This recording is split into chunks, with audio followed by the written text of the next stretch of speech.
তো আরো একটা বানানো দিয়েছে যে কিভাবে বানানো হয়েছে যে ইটা লাগাইছে যে ইট লাগাইছে চরমুড়া হ্যান্ডেল লাগাই ফেলেছে যে হ্যান্ডেল লাগাইছে সুন্দর একটা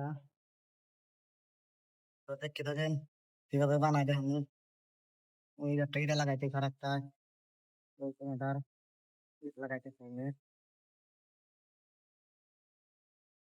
ইটা লাগান পরে শেষ আসলে ভিতরে একটা ফেরা আবার ফেরা কংক্রিট করা লাগবো এই উপর সাইডে কংক্রিট হবো আবার ফেরা উঠা লাগবো আর পুরো উঠা লাগবে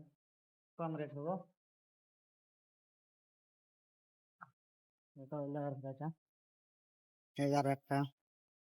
সাফা করতেছি এই যে